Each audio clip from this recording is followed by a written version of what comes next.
अस्सलाम वालेकुम dear students, कैसे हैं आप सब। उम्मीद करता हूं कि आप सब खैरियत से होंगे।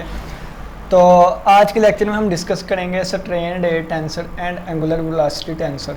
ठीक है, इसको या फिर स्पिन टेंसर के नाम से भी जाना जाता है। डॉक्टर नवाज अली शाह की बुक स्टार्ट की हुई है और नोट्स जो हैं वो डॉक्टर गुलाम कादर साहब के हैं। नोट्स के लिए आप इस नंबर पर रब्ता कर सकते हैं। ठीक है, व्हाट्सएप पे ना इस नंबर पे 0333637557 है। और बेसिक्स जो पुराने लेक्चर हैं उनको लाजमी देखिएगा, फिर ये चीज़ों की समझ आएगी, क्योंकि बार बार जो है ना पुरानी चीज़ों का यूज़ हो रहा है। वगैरह इसमें मुझे नहीं है कि आप पुरानी वीडियो देखें या ना देखें। अगर तो आपको डायरेक्टली इस लेक्चर की समझ आ जाती है तो ठीक है, वैसे मैं साथ साथ भी बताई जाया करूँगा कि यहाँ पर ये पुरानी चीज़ ही यूज़ हुई है जो पहले हमने पढ़ ली हुई है। ठीक है, तो चलिए आइए हम स्टार्ट करते हैं। 25 तारीख को पेपर स्टार्ट है, आज 19 तारीख है, तो कम वक्त में मैक्सिमम चीज़ें कवर करने की कोशिश करेंगे। तो साथ साथ मैंने ये चीज़ें ऊपर लिख भी दी हैं, ठीक है, ताकि आप लोग के लिए आसानी हो और मेरे लिए भी चीज़ें बताना जो है ना वो आसान हो जाए। सबसे पहले देखें कि लिखा हुआ है strain rate tensor and angular velocity tensor. ठीक है, इन दो चीज़ों को हम डिस्कस करेंगे।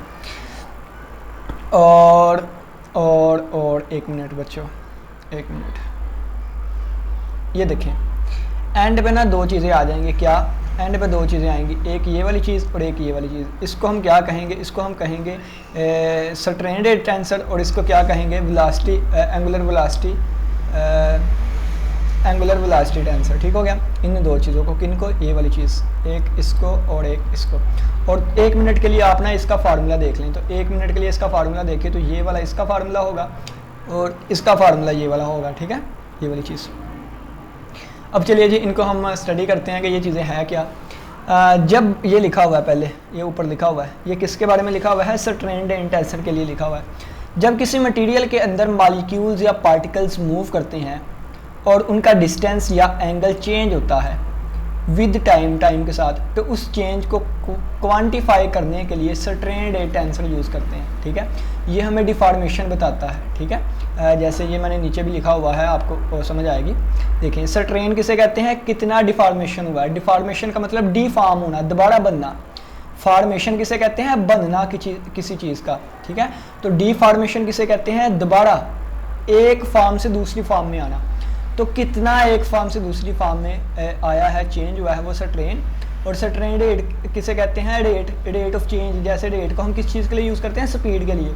उसकी स्पीड के बारे में हमें इंफॉर्मेशन देगा कि किस चेंज पर सेकंड, यानी कि किस हिसाब से वो चेंज हुआ, कितनी स्पीड से। ठीक है, तो स्ट्रेन रेट टेंसर क्या बताया करेगा हमें, उसकी डिफॉर्मेशन की स्पीड, क्वांटिफाई करेगा चेंज को। ठीक है, और एंगुलर वेलोसिटी टेंसर किसे कहते हैं, एंगुलर वेलोसिटी टेंसर बताता है कि पार्टिकल्स किस एक्सिस के अराउंड और किस रेट से घूम रही हैं, यानी कि ये उनकी रोटेशन बताएगा, स्पिन बताएगा, स्पिन टेंसर है ना।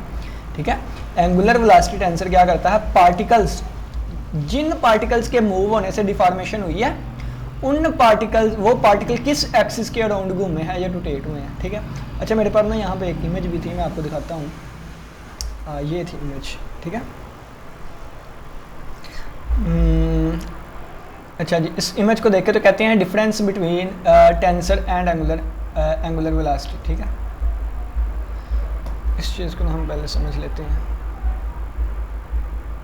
ठीक है, चलें जी इस चीज़ को समझते हैं। ये आप पहले से थोड़ा सा देख लें कि डिफरेंस बिटवीन किसके दरमियान, स्ट्रेन रेट टेंसर और एंगुलर वेलोसिटी टेंसर। देखें कि ये जो स्ट्रेन रेट टेंसर होता है ना, यहाँ पे DIG से इसको ज़ाहिर किया गया, लेकिन EIJ होगा हमारे नोट्स इस पे। ठीक है, और एंगुलर वेलोसिटी टेंसर को WIJ कैपिटल से ज़ाहिर किया, लेकिन वहाँ पे छोटा होगा। ठीक है, छोटा। अब ये देखें सिमेट्री की अगर बात करें ना, किसकी सिमेट्री की, तो ये जो है ना EIJ वाला, ये सिमेट्रिक होता है और ये एंटी सिमेट्रिक होता है। इसको हम प्रूव भी करेंगे। ठीक है, ये सिमेट्रिक होता है और ये एंटी सिमेट्रिक होता है। अब डिस्क्राइब्स, ये डिफॉर्मेशन बताता है कि कितना स्ट्रेच हुआ है शेयर। जैसे आप एक रबड़ ले लेना, रबड़ वो पैसों पे चढ़ाने वाली है, जो भी आप कह लें, कि उसको अगर आप खींच के स्ट्रेच करें ना, तो एक फॉर्म से वो दूसरी फॉर्म में आ गई, तो किस स्पीड से आई है। ठीक है, वो सब कुछ जो है ना वो इसमें स्ट्रेन रेट टेंसर बताता है हमें। अब रोटेशन या स्पिनिंग हमें एंगुलर वेलोसिटी टेंसर बताया करेगा। इसका फार्मूला ये लिखा है, हम यू की फॉर्म में देखेंगे, वी की जगह यू लिखा होगा और इसका फार्मूला ये लिखा हुआ है। ठीक है, टोटल वेलोसिटी ग्रेडियंट की बात करें ना तो वो इन दोनों के सम के इक्वल होता है और दिस इज़ अ की रिलेशनशिप, ये इनके दरमियान रिलेशनशिप होता है, ठीक है। तो ये एक छोटा सा डिफरेंस था इनके दरमियान। तो चलिए जी आ जाए हम वापस इसी पे आते हैं, ठीक है। अब इस चीज़ को हम निकालने लगे हैं, कहते हैं let continuous body of fluid is made to flow, यानी कि एक कंटिन्यूस बॉडी है फ्लूइड की जो कि फ्लो कर रही है। एवरी एलिमेंट यानी कि फ्लूइड फ्लो कर रहा है, every element in its displaced a new position, her element जो है ना, हर एलिमेंट वो क्योंकि वो फ्लो कर रहा है तो हर एलिमेंट जो है ना उसका न्यू पोजीशन पे चला जाएगा। फ़र्ज़ किया है, देखें ना डिफॉर्म होगा, डिफॉर्मेशन से न्यू पोजीशन आ जाएगी, ठीक है। तो वो तो मैं वैसे एग्जांपल्स दे रहा था ना, ये सारा किस में होगा, फ्लूइड में होगा, फ्लूइड की बात होगी ना, क्योंकि फ्लूइड मैकेनिक्स हम पढ़ रहे हैं। तो पहले पॉइंट ये था P x1 x2 x3, ये उसके कोऑर्डिनेट्स थे जहाँ पर वो मौजूद था, लेकिन फिर क्या हुआ, थोड़ी सी चेंजिंग हुई, यानी कि ये x1 plus del x1, x2 plus del x2 और x3 प्लस डेल x3, यानी कि थोड़ा थोड़ा जो है ना वो डिस्प्लेसमेंट हुआ, उन्होंने आगे थोड़ा सा डिस्टेंस कवर कर लिया और P डैश पॉइंट बन गया। B2 नेबरिंग पॉइंट्स, क्योंकि इसके करीब ही ये दूसरा पॉइंट है तो ये दोनों एक दूसरे के नेबरिंग पॉइंट्स हैं। At any time T in a moving fluid, यानी कि ये फ्लूइड जो मूव कर रहा है उसके अंदर ये सारा कुछ है, ठीक है, इन अ मूविंग फ्लूइड के अंदर। अब OP यानी कि अगर हमने रिजल्ट वो इसको वेक्टर निकालना हो, पोजीशन वेक्टर, तो पोजीशन वेक्टर कैसे निकालेंगे, हम कहेंगे x1 e1 plus x2 e2 और प्लस x3 e3 और इस पे और ये वाले लगा देंगे। तो इसको टेंसर की फॉर्म में कैसे लिखते हैं, xi ei और ये चीज़ आ जाएगी, ठीक है, ये वाली चीज़ आ गई। और ये पोजीशन वेक्टर आ गया किसका, इस वाले पॉइंट का, ठीक है। ये पॉइंट है ना, इस पॉइंट का अगर मैंने पोजीशन वेक्टर देखना हो तो ओरिजिन से इस तरह हम एक वेक्टर बना देते होते हैं, इसको कहते हैं पोजीशन वेक्टर, ठीक है। तो ये लिख दिया उन्होंने आर, इस पॉइंट पे आर पोजीशन वेक्टर ये आ गया जी, ये वाला वेक्टर आ गया OP वेक्टर, ठीक है। अब इस पॉइंट के लिए क्या बनेगा, इस पॉइंट के लिए फिर बन जाएगा ये वाला xi प्लस डेल xi, जैसे इसके लिए xi बना था 1 2 3, इसके लिए xi प्लस डेल xi 1 होगा, ये 2 होगा, ये तो 3 होगा, ये तो इसके लिए ये लिख दिया 7 ei डैश, ठीक है। तो इसका पोजीशन वेक्टर यानी कि ये आ जाएगा और ये r प्लस डेल r होगा, ठीक है। एक का पोजीशन वेक्टर ये, एक का पोजीशन वेक्टर ये, ठीक है, बाहर को हो जाएगा इस तरह पॉइंट के फॉर्म में।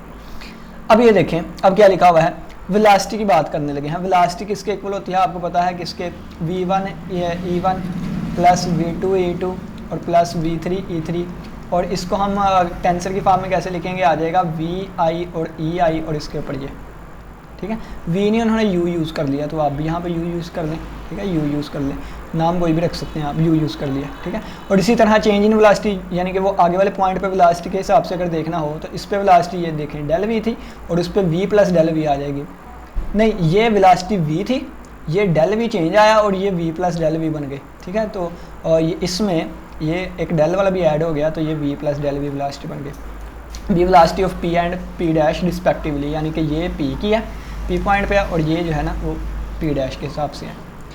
अब ये लिखा हुआ है कि डेल, यानी कि ये v थी, ये v प्लस डेल v थी, अगर हम अकेले डेल v की बात करें तो वो इतना चेंज आया है डेल ui ei, ठीक है।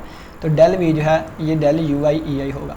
Del ui are components of relative velocity, ये क्या हो गए, ये कंपोनेंट्स हैं, ठीक है। यानी कि जैसे अगर यहाँ पे बात करें ना तो ये यूनिट वेक्टर के साथ क्या होते हैं, कंपोनेंट होते हैं, ठीक है, कंपोनेंट, ये भी क्या है, कंपोनेंट है, ठीक है।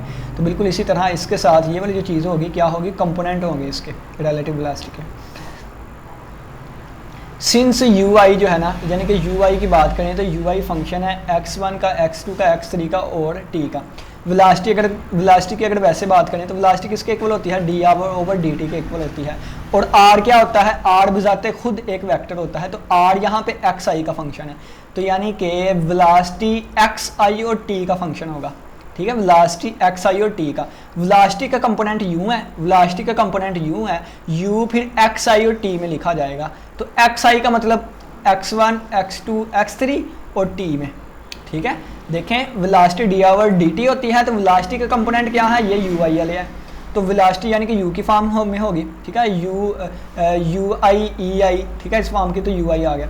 अब r जो है ना, r आगे किस फॉर्म में होगा, x1 x2 x3 की फॉर्म में ना, ये देखें, ठीक है, r इस फॉर्म में होगा, तो फिर क्या होगा, होगा ये कि ui जो है ना वो भी x1 x2 x3 और t की फॉर्म में होगा। समझानी नहीं आ रही बात, मैं आपको दोबारा बताता हूँ। v है तो v का फार्मूला r की फॉर्म में लिखा गया है, अब v किस में था, v में u1 आ जाता है, u2 आ जाएगा, u3 आ जाएगा, और r में क्या आ जाएगा, r में आ जाएगा x1 x2 और x3 आ जाएगा।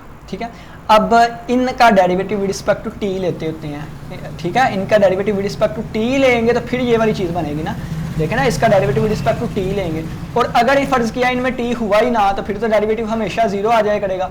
तो यानी कि इनमें t भी मौजूद है, कि जिस बिना पर हम t के रिस्पेक्ट डेरिवेटिव लेते हैं। अगर इसमें t हो ही ना तो फिर तो डेरिवेटिव हमेशा 0 आ जाया करे, हमेशा वेलोसिटी 0 हो। तो t होता है तो हम t के रिस्पेक्ट डेरिवेटिव लेते हैं ना, तो इनमें t भी होता है। तो v r में आ रहा था, r आगे इनमें था, ये इनमें था, यानी कि u1 u2 3 जो है ना वो आगे इनमें आ जाएंगी, आंसर आ जाएंगे। ठीक है, तो u1 u2 3 किसके आ जाएंगे, यानी कि ui जो है वो x1 x2 x3 और t में इसका फंक्शन होगा। अब क्या किया है, अब ये देखें, अगर मैंने इसका डेल फाइंड करना है, यानी कि एवरेज के हिसाब से देख ले, अगर यानी कि चेंज फाइंड करना है डेल ui, तो क्या आ जाएगा फिर x1, अब देखें इसका x1 के रिस्पेक्ट, x2 के रिस्पेक्ट, x3 के रिस्पेक्ट। ठीक है, तो ये आ जाएगा पहले यानी कि ये ui और x1 और फिर चेंज इन x1, और फिर ui और x2 के रिस्पेक्ट और चेंज इन x2, और ui और x3 के रिस्पेक्ट पार्शियल डेरिवेटिव, और आगे ये वाली चीज़ आ जाएगी। ठीक हो गया, और चलें जी नेक्स्ट आगे आप देखें कि ये वाली चीज़ आगे। अब इसको भी हम उसमें फॉर्म में लिखने लगे हैं, यानी कि इस फॉर्म में लिखने लगे हैं, टेंसर्स की फॉर्म में, यानी कि ये जो 1 2 3 आ रहे हैं इसकी जगह पे j लगा देंगे। इसको ना असल में हम न्यूटन की न्यूटेशन कहते हैं, Newton nutation, index nutation Newton की। यहाँ पे आगे भी ना मैं चीज़ मैंने हाईलाइट की होगी, ये है इंडेक्स न्यूटेशन आइंस्टाइन की, न्यूटन की नहीं आइंस्टाइन की कहते होते हैं इंडेक्स न्यूटेशन। पिछले वाले लेक्चर्स में भी मैंने आप लोगों को ये वाली चीज़ बताई थी कि इसको क्या कहते हैं, इंडेक्स न्यूटेशन। ठीक है, आइंस्टाइन की।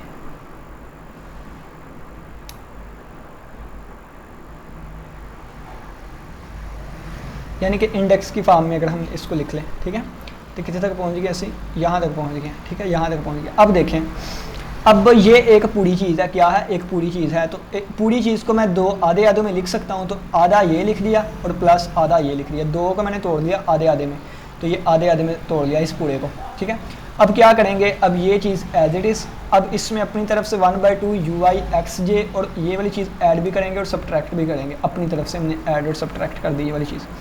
अब ये देखें, ऊपर आई था नीचे j था। ठीक है, ऊपर आई था नीचे j था, ये नहीं ऐड सब्ट्रैक्ट की, मैं बताता हूँ। ये देखें ना, ऊपर आई नीचे j, ऊपर आई नीचे j था, जो मैंने नेक्स्ट ऐड और सब्ट्रैक्ट किया, ऊपर j नीचे आई, ऊपर j नीचे आई। ठीक है, ये वाली चीज़ ऐड और सब्ट्रैक्ट किया, ये ऐड और सब्ट्रैक्ट किया, ये एज इट इज़ है और ये चीज़ भी एज इट इज़ है, इसको और इसको मैंने ऐड और सब्ट्रैक्ट किया, ये वाली चीज़ मिलके 1/2 कॉमन लूँगा, ये वाली चीज़ बन जाएगी, और इन दोनों में से 1/2 कॉमन लूँगा तो ये वाली चीज़ माइनस ये वाली बन जाएगी, और ये x बाहरी है। अब इसको नाम दे दिया जाएगा EIJ का, और इसको नाम दे दिया जाएगा किसका, WIJ का। ठीक है, और फिर ये एट द एंड किसके इक्वल आ रही है, डेल UI के इक्वल आ रहे हैं। ठीक है, तो मैं कह दूँगा कि ये डेल UI का सिमेट्रिक वाला कंपोनेंट है, इसको डेल UI S से ज़ाहिर कर देंगे और इसको डेल UI A से ज़ाहिर कर देंगे, और ये इससे मल्टीप्लाई होगा। पहले देखिए मैं आपको मल्टीप्लाई भी करवा दिखाता हूँ, यानी कि ये चीज़ इससे मल्टीप्लाई होगी तो उसको इससे ज़ाहिर कर देंगे, ये चीज़ इससे मल्टीप्लाई होगी तो इसको इससे मल्टीप्लाई कर देंगे, तो ये सिमेट्रिक वाला कहलाएगा और ये एंटी सिमेट्रिक वाला। यहाँ पे देखें लिखा भी है मल्टीप्लाई करके, जब ये इससे मल्टीप्लाई होगा ये चीज़ बन जाएगी, ये इससे मल्टीप्लाई होगा तो ये वाली चीज़ बन जाएगी। ठीक है, अब यहाँ पे नीचे बता दिया हुआ है कि EIJ हमने किसको कहा है, इस वाले को 1/2 ये वाली चीज़ को, और WIJ हमने किसको कहा है, इस वाले डब्बे को, तो इस वाले डब्बे को कह दिया है। और ये ऊपर वाला क्या है, स्ट्रेन्ड टेंसर है, और नीचे वाला क्या है, एंगुलर वेलोसिटी टेंसर है। ठीक हो गया बच्चों, लेक्चर लेंथी होगा, आगे हम स्पीड बढ़ा लेते हैं क्योंकि बहुत सी चीज़ें जो है ना वो कवर करनी है हमने। अब चलो जी, कहते हैं geometrical significance of del IS, symmetric वाला जो है ना, सिमेट्रिक वाला कौन सा है, EIJ वाले, इसकी ज्योमेट्रिकल सिग्निफिकेंट आपको बताने लगे हैं EIJ वाले की। तो ये देखें EIJ और डेल XJ भी था साथ।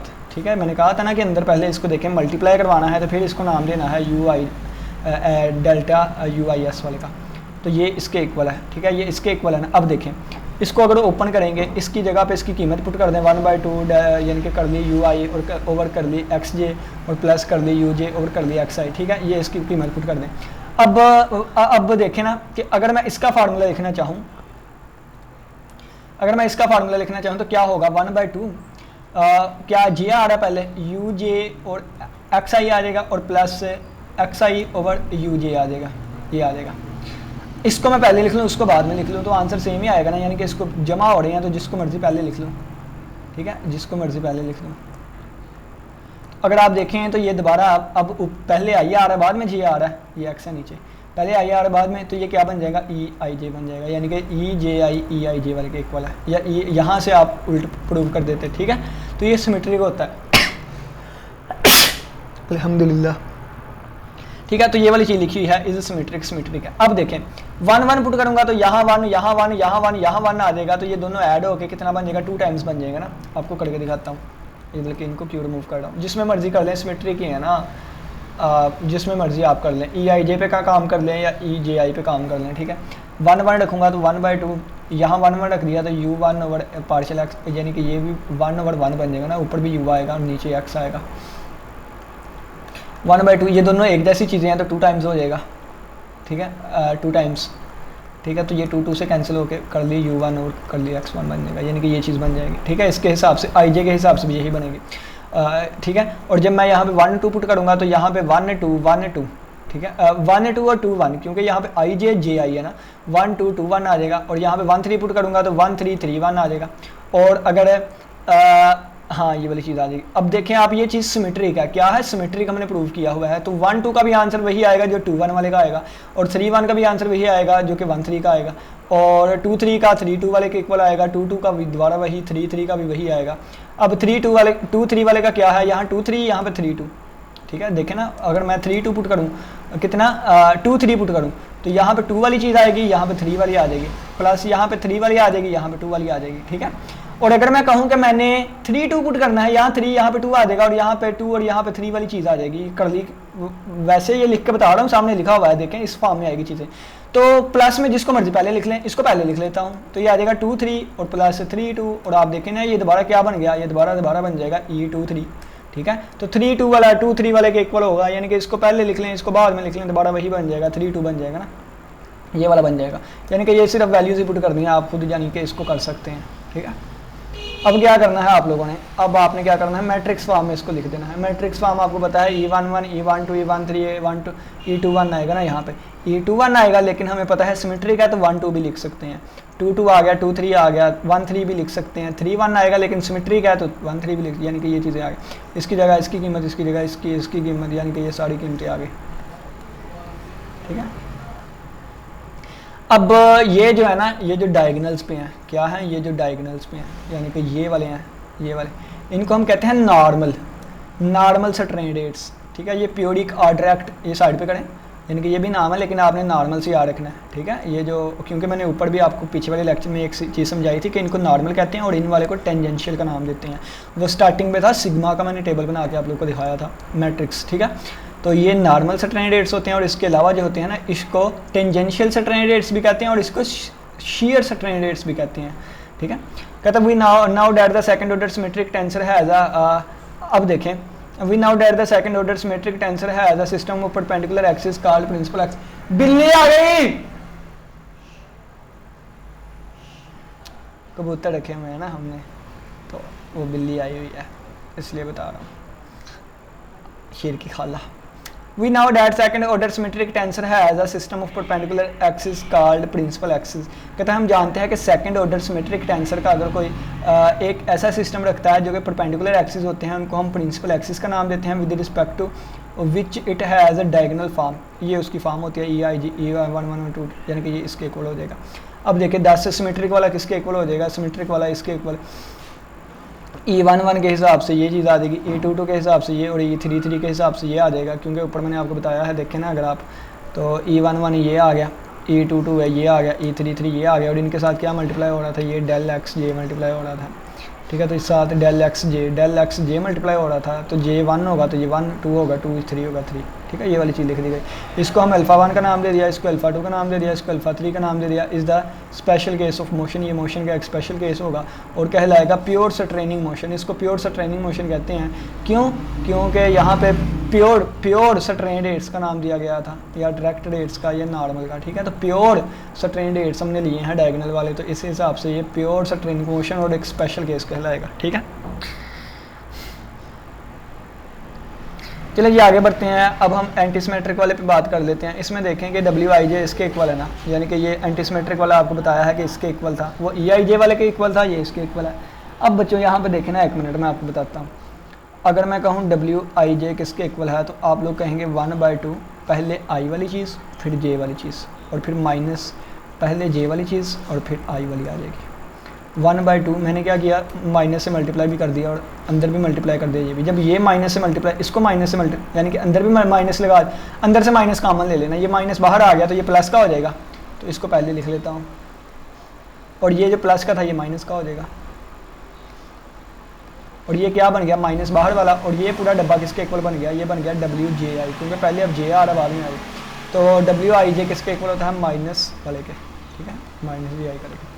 अब ये देखें WIJ बराबर हो गया माइनस WJI के, ये उठ के इधर आया WIJ और प्लस WJI और इक्वल टू 0 हो गया, ये वाली चीज़ आ गई, ठीक है। अगर मैं कह दूं I बराबर है J के, ठीक है, तो II प्लस WII कह लें या JJ प्लस WJJ कह लें, तो ये बन जाएगा 2WII इक्वल टू 0, तो WII इक्वल टू 0 हो जाएगा। IJ के बराबर था तो WJJ भी 0 हो जाएगा, यानी कि जहाँ पे I और J आपस में इक्वल होंगे ना, वो चीज़ 0 होगी। तो इसका जब मैट्रिक्स बनाने की कोशिश करेंगे ना, तो यहाँ पे ये चीज़ें 0 होंगी, क्योंकि यहाँ IJ के JI के इक्वल होता है, ठीक है, 1 1 2 2 और 3 3। तो ये चीज़ें एंटीसिमेट्रिक मैट्रिक्स में ना हमेशा याद रखें।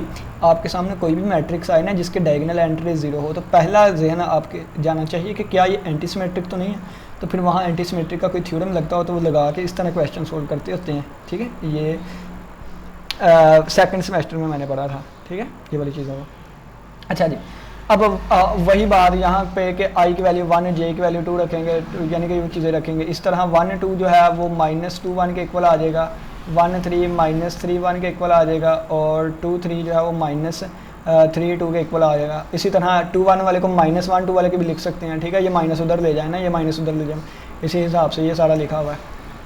अब बच्चों यहाँ पर देखें, now components of angular velocity vector W can be written as, कहते हैं कि एंगुलर वेलोसिटी जो वेक्टर होता है ना, एंगुलर वेलोसिटी वेक्टर, अच्छा 1 मिनट में आपको बताता हूँ वेलोसिटी किसे, एंगुलर वेलोसिटी किसे कहते हैं, V equal to mega cross R, ये भी आगे बहुत ज़्यादा यूज़ होने लगी है। एंगुलर वेलोसिटी किसे कहते हैं, यानी कि V equal to mega cross R होता है ना, तो ये ओमेगा यहाँ पे यूज़ हो रहा होता है, यानी कि ये जो हम यहाँ पे ओमेगा पढ़े हैं ना, असल में यही यूज़ होगा। देखें ना आगे जाके पढ़ेंगे ओमेगा क्रॉस डेल R, ये सारी चीज़, तो जब आगे बढ़ेंगे ना वैसे बढ़ेंगे।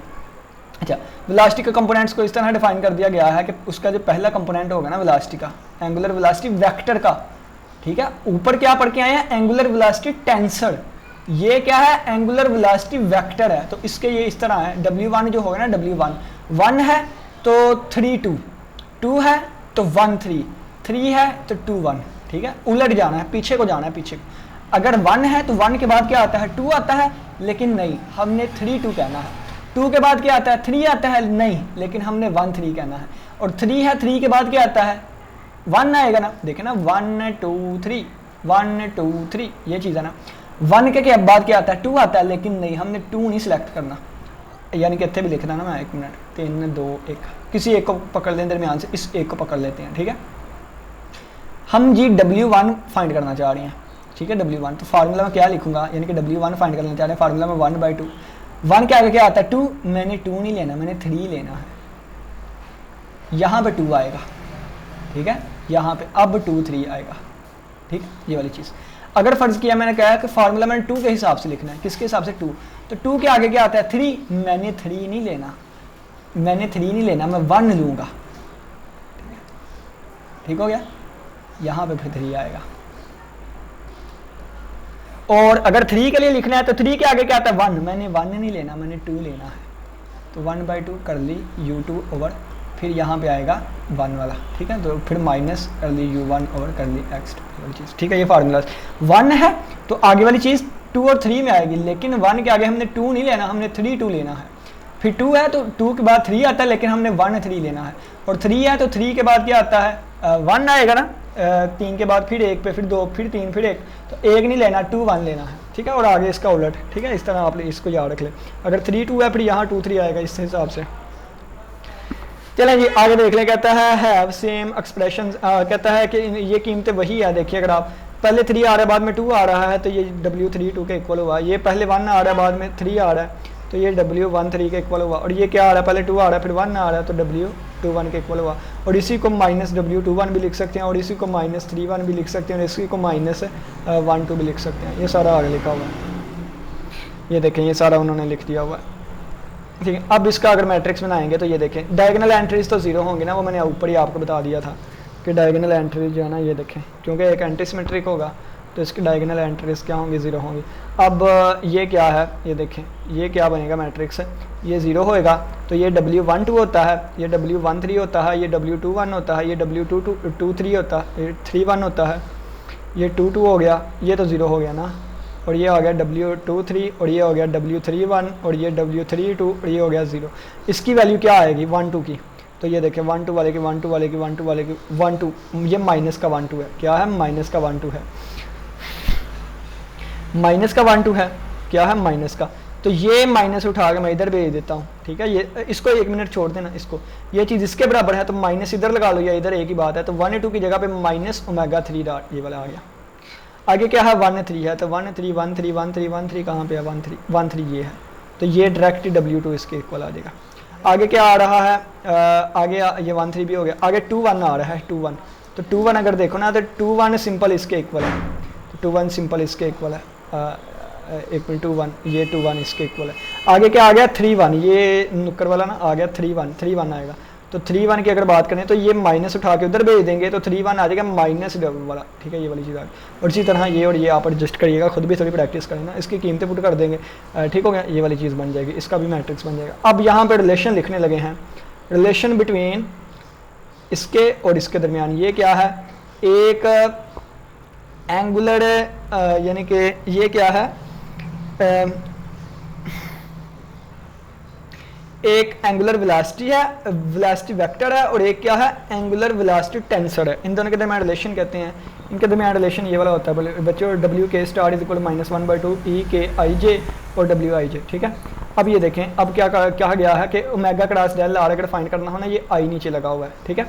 तो ये ओमेगा क्रास ये वाली चीज़ है, तो इसको डेल आर क्रास ये भी लिख सकते हैं, लेकिन एक नेगेटिव साइन बाहर आ जाएगा। आपको पता है ना क्रास प्रोडक्ट की प्रॉपर्टी होती है A क्रास B इक्वल होता है -B क्रास A के, तो इसी तरह अगर इनको उल्टाना है तो नेगेटिव साइन बाहर आ जाएगा।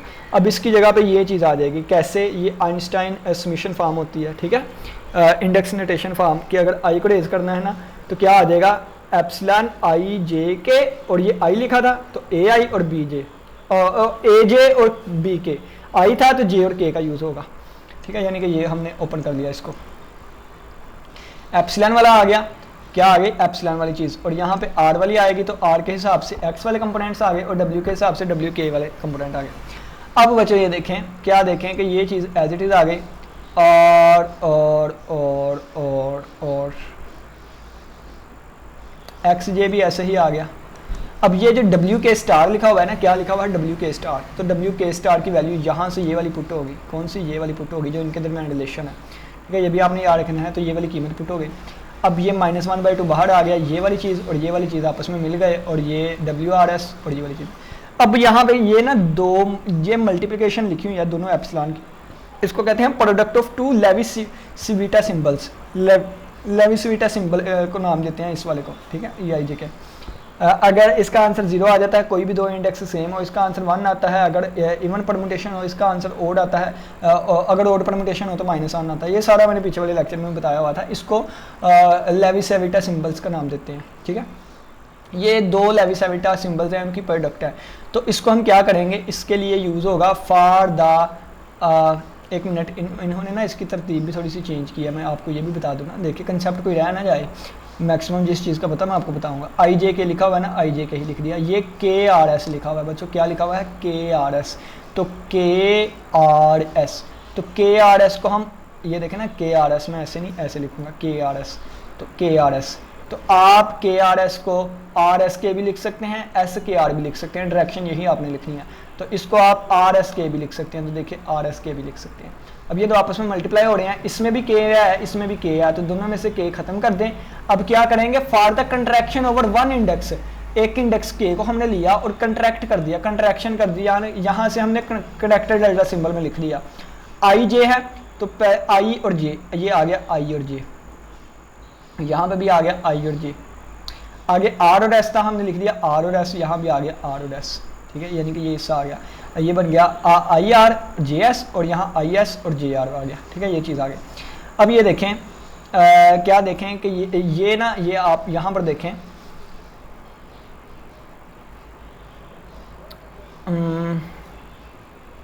ये चीज़ मल्टीप्लाई होगी इससे बच्चों, ये जब इससे मल्टीप्लाई होगा ना, ये देखिए पहला तो एज इट इज़ आ गया, जब ये इससे मल्टीप्लाई होगी तो कनेक्टेड डेल्टा आ जाएगा जे एस डब्ल्यू आर एस, तो इनमें एस सेम है तो एस ख़त्म हो गया, क्या आ जाएगा डब्ल्यू आर, और आगे क्या आ जाएगा, ये वाला जे आ जाएगा, डब्ल्यू आर जे आ गया। अब ये वाला जो सिंबल है ना, ये वाला जब ये वाला जो है वो जब इससे मल्टीप्लाई होगा, यानी कि ये डेल्टा जे आर मल्टीप्लाई होगा डब्ल्यू आर एस से, तो आर सेम है तो क्या आ जाएगा डब्ल्यू एस जे आ जाएगा, बल्कि आर पहले कैंसिल था ना, पहले कैंसिल किया तो जे एस आ जाएगा, ठीक है। तो ये और ये वाली चीज़ पुरानी, ये एज इट इज़ आ गया इन दोनों के प्रोडक्ट से, और ये आ गया। अब इन दोनों में से अगर आप देखें ना बच्चों, तो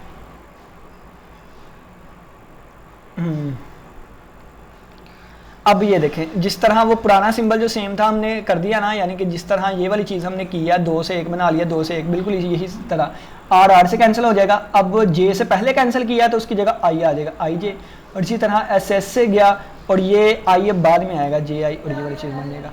अब इसको हम क्या लिख सकते हैं, देखें कि डब्ल्यू जे आई को हम माइनस डब्ल्यू आई जे लिख सकते हैं, क्योंकि ये एंटी सिमेट्रिक था, ये अगर उलट करना है जे आई को आई जे करना है तो साथ नेगेटिव भी आ जाता है, तो नेगेटिव नेगेटिव प्लस हो जाएगा, तो ये 2 टाइम्स ये चीज़ बन जाएगी, 2 टाइम्स बन गई, और ये इससे कैंसिल हो गया, और ये चीज़ आगे डब्ल्यू आई जे, ये वाली चीज़। और यही तो असल में क्या था, यही तो अगर देखें ना, तो यही तो हमने स्टार्टिंग में कहा था कि ये चीज़ किसके इक्वल होती है बच्चों, एंटी सिमेट्रिक वाले के। तो यानी कि इसको जब हमने सोल्व किया तो ये एंटी सिमेट्रिक वाले के इक्वल आ गया, ये वाली चीज़। अब बच्चों हमने रिलेशन पढ़ा था कि ये वाला एक रिलेशन होता है। अब यहाँ से हम ये चीज़ फाइंड करके देखते हैं। अब यहाँ पर हम पुट कर देंगे इसकी कीमत आई जे वाले की, तो किसके इक्वल था, ये हमने कहा था इसके इक्वल होता है इन जनरल, ठीक है, इनके 1/2। ये कहाँ से निकाल के आए हम, ये यहाँ हमने निकाला तो था, आपको बताता हूँ, वाह पेज काट ले ऐसी, ये है कितने गया, ये है डब्ल्यू आई जे की जगह पे ये वाली चीज़ थी, ठीक है, तो ये हमने लिखा है डब्ल्यू आई जे की जगह ये लिख दिया है। ये 2 और 2 क्या बन जाएगा, 4 बन जाएगा, बाकी ये एज इट इज़, और इससे मल्टीप्लाई होगा, इससे मल्टीप्लाई होगा तो ये चीज़ बन जाएगी। अब यहाँ पर देखें नेक्स्ट क्या किया है, इंटरचेंज हमने कर दिया है। जैसे मैंने आपको बताया यहाँ पे आई जे के यूज़ हो रहा है, आई जे के, तो डायरेक्शन यही रहनी चाहिए आई जे के की। आई जे के की है तो मैं जे से भी स्टार्ट करके जे के आई लिख सकता हूँ, जे के आई,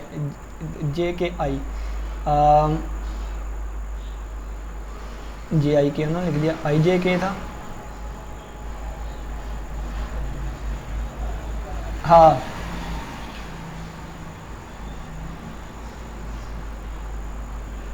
आई जे के। पहले इसको देख लेना आप, ये चीज़ एज इट इज़ आ जाएगी, यानी कि ये वाली चीज़ जो है ना बच्चों एज इट इज़ आ गई। इसकी अगर बात करें ना तो आई जे के था, तो आई जे के, वैसे आई जे के वाला जो है ना वो इक्वल होगा जे के आई वाले के, और ये इक्वल होता है के आई जे वाले के। लेकिन अगर हमने डायरेक्शन उलट करनी है ना तो फिर ये आगे वाला भी चेंज हो जाएगा, ठीक है। यानी कि अगर मैंने देखे ना ये इस तरफ की डायरेक्शन थी, अगर मैं कहूँ कि मैंने यहाँ से घुमाना है, डायरेक्शन तो चेंज हो गई ना, डायरेक्शन चेंज हो गई। जब डायरेक्शन हमने चेंज कर दी तो फिर आगे वाले जो आई लिखा हुआ है वो जे बन जाएगा, जो जे लिखा हुआ है वो ये वाली चीज़ आ जाएगी, आई आ जाएगा, ठीक है। यानी कि फिर आगे वाला भी चेंज हो गया, ये वाली चीज़, ठीक है। अब नेक्स्ट आप देखें कि ये आगे वाला भी चेंज हो गया, मैंने बता दिया, ठीक है। वो बताया हुआ इंटरचेंजिंग आई जे, ये वाली चीज़, ठीक है। या आप ये कह लें उन्होंने, या दूसरा कंसेप्ट मैं आपको बता देता हूँ, ये अच्छा है कि आई जे के था ना, मैं क्या कह देता हूँ, मैं कहता हूँ आई को नाम दे दिया हमने जे का, और जे को नाम दे दिया के का, जे को नाम दे दिया आई का। आप कह दे स्वैपिंग, स्वैप नहीं इंटरचेंजिंग कह दे, इंटरचेंजिंग आई जे, इंटरचेंजिंग आई जे, तो ये जे आई के बन जाएगा। तो आगे भी जहाँ पे आई था वहाँ जे बन गया, जहाँ जे था वो आई बन गया, आई को जे बना दिया, जे को आई कर दिया, इंटरचेंज कर दिया ना, ये देखें आई जे चेंज कर दिया फर्स्ट टाइम में। अब डायरेक्शन वाला हिसाब आएगा, ये जे आई के लिखा हुआ है, जे आई के क्या लिखा हुआ है, अब जे आई के लिखा हुआ है, जे आई के, तो ये डायरेक्शन है हमारी। लेकिन अगर मैं इसको करना चाहूँ आई जे के, तो ये उलट डायरेक्शन कर दी मैंने, ठीक है, उलट डायरेक्शन आई जे के, तो इसके लिए मुझे साथ नेगेटिव साइन लगाना पड़ेगा। हाँ ये कंसेप्ट सही है, ऊपर इंटरचेंज किया था सिर्फ, यहाँ पर डायरेक्शन अब चेंज किया तो नेगेटिव साइन आ जाएगा। अब ये देखिए ये -1 टाइम -1 टाइम्स दोनों आपस में मिलकर -2 टाइम्स, और -2 इस दो एक बार दो बार चाड़ो, माइनस माइनस प्लस हो जाएगा, ये वाली चीज़ बन जाएगी। अब बच्चों ये जो चीज़ आ गई है ना, ये वाली जो चीज़ आ गई है बड़ी इंपॉर्टेंट चीज़ है, इसको कहते हैं कर्ल इन लेविसिटा सिंबल। इंटरनेट पे कहीं पे भी सर्च करें आपको डायरेक्ट ये वाली चीज़ मिल जाएगी, ठीक है, कर्ल इन लेविसिटा सिंबल। और इसकी जगह डेल क्रॉस वी हमने लगा दिया, तो ये आ गया W किसके बराबर आ गया 1/2 डेल क्रॉस वी, और ये डेल क्रॉस वी वर्टिसिटी वेक्टर के इक्वल होता है, ये आप पीछे वाली मैकेनिक्स में पढ़ के आए थे, ठीक है। तो ये वाली चीज़ antisymmetric part of this is associated with rotation, यानी कि इसमें रोटेशन होती है, वो बताया था ना स्पिन या ये वाली चीज़ होती है, तो ये ज़ाहिर ही कर्ल किसको करती है, समेशन, यानी कि वो स्पिन होने को इस तरह। Necessary and sufficient condition that fluid moves without a train, वो नेसेसरी और सफिशिएंट कंडीशन ये है कि अगर ये 0 के इक्वल है तो इसका मतलब क्या है, फ्लूइड जो है वो विदाउट अ ट्रेन के मूव कर रहा है। अब different farms of components of EIG आ गए। EIG की फार्म्स, ये हमने EIG पढ़ा है ना, किसके इक्वल होता था, EIG इक्वल होता था 1/2 del UI over del XJ और plus del UJ over del XI, इसके इक्वल होता है बच्चों, ठीक है। 1 पुट कर दें, ये बन जाएगा 2 पे ये, 3 पे ये, 1 पे ये 1, यानी कि वो और आपस में इक्वल होगा, यही E21 के इक्वल होगा, यही E32 के इक्वल होगा, और यही E13 के इक्वल होगा, ठीक है बच्चों। अब अगर मैं 1 की जगह x कर दूं, 2 की जगह y कर दूं, 3 की जगह z कर दूं, तो ये कार्टेशियन फॉर्म में आ जाएगा। ये पहले टेंसर फॉर्म में था, कार्टेशियन टेंसर फॉर्म, अब ये कार्टेशियन के फॉर्म में आ जाएगा। सिर्फ x y y, यानी कि यही चीज़ की है और कुछ भी नहीं किया। अब सिलेंड्रिकल में क्या है, आपको याद करना पड़ेगा या इनको ड्राइव करना पड़ेगा कंसेप्ट क्लियर करने के लिए। तो इनको ड्राइव करें, बहुत टाइम लगना है त्याडा, या आप रिलेशन देख लें कि इनमें रिलेशन क्या होता है। ये चीज़ अगर कार्टेशियन में हो तो वो क्या बन जाती होती है, यानी कि ये रिलेशन देख के फिर आप लोगों को ये चीज़ें ज़बानी याद करनी पड़ेंगी, ठीक है। अगर VR V थीटा VZ ये क्या है, सिलेंड्रिकल फॉर्म में है, और इसी तरह स्फेरिकल फॉर्म में आ जाएंगे। या तो इनको सारा ड्राइव कर लें अगर आपने कंसेप्ट क्लियर करने हैं। देखें मैं आपको ये नहीं बता रहा रट्टा लगाएं, मैं आपको बता रहा हूँ कंसेप्ट क्लियर करें। तो वो कैसे होंगे, इन सभी को अलहदा ड्राइव कर लें, एक तरीका ये है। दूसरा तरीका क्या है, आप रिलेशन देख लें ना, कि जैसे वो x = r sin theta, y = r cos theta, इस हिसाब से होता है। x = r cos theta, y = r sin theta होता है, तो इस हिसाब से ये किस में चेंज होगा, ये चीज़ किस में चेंज होगी, इस हिसाब से आप देख लें, ठीक है। दूसरा तरीका ये है, और तीसरा तरीका ये है कि आप इनको एक नज़र देख लें और मेरी तरह इनको छोड़ दें, फिर रट्टानी में लगाने का कहता है। चले इनको याद तो करना पड़ना है, और याद क्या करना है आप लोगों ने। चलें जी, मैं देखते हैं पेपर में ना आए बस, वो ना स्पेशल फंक्शन के ना 61 पेजेस मिले हुए थे, तो मैं 59 या 48 यानी कि पता नहीं कितने पेजेस करके आया, सब 2-3 पेज छोड़े थे बस, और वो भी इस हिसाब से छोड़े थे कि चीज़ें याद करने वाली थी। तो मैंने कहा सर ने कौन सा याद करने वाली चीज़ें दे दी हैं, तो वो याद करने वाली ही आ गई, यानी कि वो आ गए थे हर मिनट के लिए h0 h1 h2 h3 की कीमत याद करनी थी, पुट करनी थी, फिर उसको इक्वेशन बनानी थी। तो बस ये पेपर में ना आए। इसी तरह यानी कि ये फिर आप कर ही लेंगे, स्फेरिकल फॉर्म में ये आ जाएगा सारे। और इसी तरह ये जी डिफरेंट फॉर्म्स ऑफ WIJ आ जाएगा। एंगुलर वेलोसिटी वेक्टर नहीं है, हाँ एंगुलर वेलोसिटी वेक्टर के हिसाब से आ जाएगा। एंगुलर वेलोसिटी वेक्टर का कहा है, ठीक है। तो वेक्टर के ये 3 कंपोनेंट्स आएंगे जो कि इक्वल होंगे इन वालों के, ठीक है। अगर वो टेंसर कहते हैं तो वो टेंसर के लिए फिर आप इसको करेंगे, और अगर आपसे वेक्टर कहें तो वो W1 W2 और W3 ये वाली चीज़ें करेंगे आप, ठीक है। तो इसके हिसाब से ये कार्टेशियन फॉर्म आप लोग को पता है, ये सिलेंड्रिकल फॉर्म आ जाएगी, और फिर ये स्फेरिकल फॉर्म आ जाएगी। तो नेक्स्ट हमारे पास इनविसाइड एंड डेविएट्रिक स्ट्रेस टेंसर आएगा। इसको इंशाल्लाह हम नेक्स्ट लेक्चर में डिस्कस करेंगे। उम्मीद करता हूँ कि आज के लेक्चर की समझ आई होगी। किसी बच्चे का कोई भी क्वेश्चन है लाजमी पूछेगा। इसी के साथ इजाज़त दे, अपना बहुत सा ख्याल रखिएगा। इंशाल्लाह फिर मुलाकात होगी एक नई लेक्चर के साथ, तब तक के लिए इजाज़त दे। अल्लाह हाफिज़, अल्लाह निगहबान।